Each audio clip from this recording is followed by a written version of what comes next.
Chinese army की स्फूर्ति और ईमानदारी को देखते हुए इस बार भारतीय सेना भी हैरान हो गई है।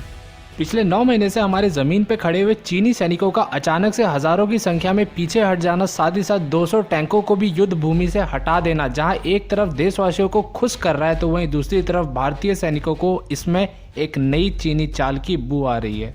नमस्कार दोस्तों, इंडिया टॉक्स पे हम बहुत ही जल्दी 2 मिलियन सब्सक्राइबर्स तक पहुंचने वाले हैं। तो इंस्टाग्राम पे हमने इंडिया टॉक्स का एक पेज बना लिया है। हालांकि वहाँ पे अभी कोई सब्सक्राइबर नहीं है, तो आप सबसे ये दरख्वास्त है कि अगर आप इंस्टाग्राम यूज़ करते हैं तो जल्दी से इंडिया टॉक्स के इंस्टाग्राम पेज को जा करके आप वहाँ पे भी फॉलो कर लें और अमेजिंग कंटेंट्स वहाँ पर भी पाएँ। थर्सडे शाम तक PLA यानी पीपल्स लिबरेशन आर्मी ने 200 से ज़्यादा मेन बैटल टैंक्स को पेंगोंग त्सो के साउथ बैंक से पीछे हटा लिया है। वहीं इन्होंने 100 हैवी व्हीकल्स को तैयार कर लिया, जिसमें ये अपने सैनिकों को बिठा करके पीछे ले जाने की तैयारी में है।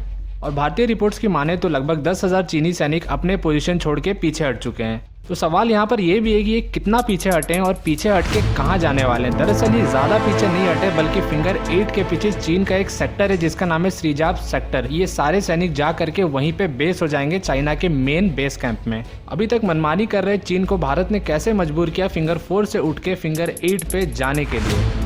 पेंगोंग त्सो लेक के 2 साइड्स थे, एक था नॉर्थ बैंक, दूसरा था साउथ बैंक।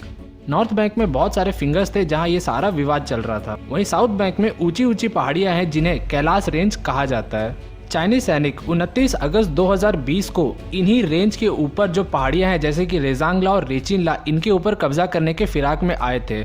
एक बार वो इन पहाड़ियों पे चढ़ जाते तो इस पूरे इलाके पे, साथ ही साथ जिस फिंगर 4 के इलाके तक वो बैठे थे, वो परमानेंटली चीन का हो जाता और चीन वहां से कभी पीछे नहीं हटता। पर भारतीय सैनिकों ने चीनी सैनिकों को आउट मनूवर करते हुए रेजांगला और रेचिनला की पहाड़ियों पे जा करके कब्जा कर लिया। और मैं आपको बता दूं कि ये वही पहाड़ियां हैं जिनको भारत से चीन ने छीना था 1962 के युद्ध में। अब कैलाश रेंज की इन पहाड़ियों पे चढ़ने के बाद भारत आसानी से पेंगोंग त्सो लेक के नॉर्थ बैंक पे नजर रख सकता था और किसी भी चाइनीज मूवमेंट को बहुत ही आसानी से देख सकता था और उसका आसानी से जवाब दे सकता था। वहीं चाइना को दूसरी तरफ ये भी डर था कि भारत चाइना के ऊपर कोई हमला कर सकता है, क्योंकि चाइना के सारे मूवमेंट्स की जानकारी भारत को रहती, लेकिन चाइना भारत के मूवमेंट्स के ऊपर आसानी से नज़र नहीं रख पाता। तो भारत के लिए बहुत आसान हो जाता था चीन के ऊपर हमला करना और बाकी भी ज़मीनें वापस ले लेना।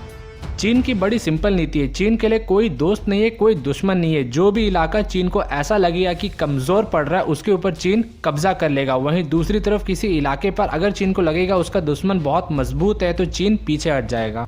भारत का इन पहाड़ियों के ऊपर कब्जा कर लेना चीन का फिंगर 4 तक आने से भी बहुत बड़ा सेटबैक था चीन के लिए। इसीलिए चीन ने समझा कि अब अगर भारत पीछे हट जाए और चीन भी पीछे हट जाए, इसी में चीन की भलाई है।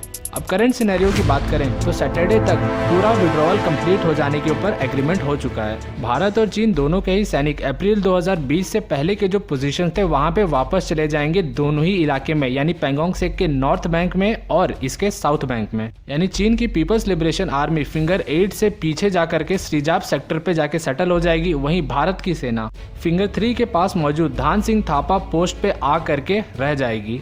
वहीं साउथ बैंक में भारतीय सेना पहाड़ियों को खाली करके चुशुल सेक्टर में आ जाएगी। तो वहीं चीन के सैनिक अपने मोल्डो में स्थित सैन्य बेस पे पहुंच जाएंगे। और दोनों ही सेनाओं के अपने परमानेंट बेसिस में पहुंचने के बाद जब तक कोई फर्दर एग्रीमेंट नहीं होता है, दोनों ही सेना इस इलाके में वापस आकर के पेट्रोलिंग नहीं करेंगे। एक बार वापस से एग्रीमेंट हो गया उसके बाद यहाँ पे नॉर्मल पेट्रोलिंग शुरू हो सकता है। अब सवाल है कि जब सब कुछ सही हो रहा है तो इसमें डरने की क्या जरूरत है। चीनी सेना सन त्सू के युद्ध नीतियों पे चलती है। सन त्सू के famous book the art of war को जब आप पढ़ेंगे तो आपको पता चलेगा कि चीन की युद्ध रणनीति क्या है। जब आप कमजोर हैं तो दुश्मन को ऐसा दिखाए कि आप बहुत मजबूत हैं, और जब आप बहुत मजबूत हैं तो दुश्मन को दिखाए कि आप कमजोर हैं। जब पीछे हटना है तो दुश्मन को ऐसा दिखाए कि आप हमला कर रहे हैं, और जब आपको दुश्मन के ऊपर हमला करना है तो दुश्मन को ऐसा दिखाए कि आप डर करके पीछे हट रहे हैं। सिंपल भाषा में कहूँ तो डिसेप्शन यानी भ्रम। जिस स्पीड से चीन पीछे हट रहा है इसे देख करके अब भारतीय सैनिकों को इसी बात का डर सता रहा है, और भारत के जो डिप्लोमेट्स अब इसी बात की आशंका कर रहे हैं कि कहीं चीन 2 कदम पीछे हट के 4 कदम आगे चलने की तैयारी तो नहीं कर रहा है। क्योंकि जिस स्पीड से चीन ने अपने 200 टैंक और 10,000 सैनिकों को पीछे हटाया है, ये बात इस बात का पक्का प्रूफ है कि चीन इसी स्पीड से अपने सैनिकों को वापस भी ला करके डिप्लॉय कर सकता है। यानी चीन के डिप्लॉय करने की क्षमता हमसे काफ़ी ज़्यादा तेज़ है। और इस बात का अंदाज़ा सरकार को भी है। इसीलिए एक बड़े सरकारी अधिकारी ने दिए हुए अपने इंटरव्यू में कहा, प्रोटोकॉल के तहत भारत ने अपने सैनिकों को पीछे तो बुलवा लिया है, लेकिन किसी भी वर्स्ट के सिनेरियो के लिए भारत बिल्कुल तैयार बैठा है। इतना सब सुनने के बाद आपको क्या लगता है, चीन सच में बदल गया है या ये चीन की कोई नई चाल है? कमेंट में जा करके ज़रूर बताएं। और इंडिया टॉक्स पे हम 2 मिलियन सब्सक्राइबर्स के काफ़ी करीब पहुंच चुके हैं, तो जल्दी से जाके इंडिया टॉक्स को सब्सक्राइब कर लीजिए अगर आपने अभी तक सब्सक्राइब नहीं किया, ताकि हम जल्दी से 2 मिलियन का माइलस्टोन कंप्लीट कर लें। और वीडियो को लाइक कर दीजिए अगर आपको वीडियो पसंद आया। मिलते हैं अगले वीडियो में, तब तक के लिए थैंक्स फॉर वॉचिंग।